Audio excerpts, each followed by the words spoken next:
যখন পার্শ্ববর্তী দেশ বাংলাদেশে চরম অস্থিরতা বিরাজ করছে, দেশের প্রধানমন্ত্রী পদত্যাগ করে দেশ ছেড়েছেন, ঠিক সেই সময় উত্তর ত্রিপুরা জেলার ধর্মনগর শহর থেকে সন্দেহভাজন 2 বাংলাদেশি কিন্নর আটক। তীব্র চাঞ্চল্য এলাকায়। জানা গিয়েছে, মঙ্গলবার দুপুর আনুমানিক 2:30 নাগাদ পানিসাগর বিএসএফ সেক্টর অফিসের সাদা পোশাকের জওয়ানরা ধর্মনগর আইএসবিটি এলাকার এক টমটম থেকে সন্দেহভাজন 2 বাংলাদেশি কিন্নরকে আটক করে।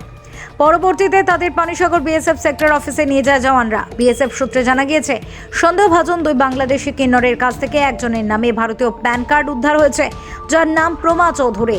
অপরজনের পরিচয় পাওয়া যায়নি, তবে উদ্ধারকৃত প্যান কার্ডটি ভুয়ো বলেই বিএসএফ জওয়ানদের প্রাথমিক ধারণা। যদিও গোটা ঘটনা খতিয়ে দেখে বাংলাদেশি নাগরিক চিহ্নিত হলে পুলিশের হাতে তুলে দেওয়া হবে বলে জানিয়েছেন বিএসএফ জওয়ানরা। এদিকে টমটম চালক জানান, এদিন দুপুরে কুমারঘাট থেকে একটি ম্যাক্স গাড়ি করে ওই 2 কিন্নর ধর্মনগর কোঅপারেটিভ ব্যাংকের সামনে নামে।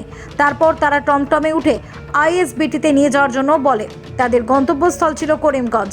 তবে বাংলাদেশের বর্তমান অস্থির পরিস্থিতিতে সীমান্ত শহর ধর্মনগরের সন্দেহভাজন 2 বাংলাদেশি কিন্নর আটকে তীব্র চাঞ্চল্য ছড়িয়েছে। জোরদার করে তোলা হচ্ছে সীমান্তের টহলদারি। আমার নাম প্রবীরচন্দ্র দে, চন্দ্রপুর সুভাষপল্লী, আমার বাসা 2 নম্বর ওয়ার্ড। 2 জন প্যাসেঞ্জার নেস গাড়ি থেকে নামছে, আইএসবিটি যাইব করিমগঞ্জ, পাস পাইব নি, আমি নিয়ে আইছি। কোন জায়গা থেকে আপনি তারা তুলছেন?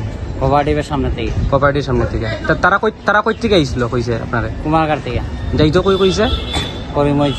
আইএসবিটি আওয়ার পরে আপনি নামাই দিয়েছেন? আবার পরে আমি লামাইছি, বিএসএফ তারা একটাইছে, লোকে আমার সঙ্গে একটাই রাখছে, এখন ছাড়ছে। তো এখন কি বিএসএফ তারা লইয়া গেছে? বিএসএফ লইয়া গেছে তারা। আচ্ছা আচ্ছা। Bureau report, SD news media, Tripura.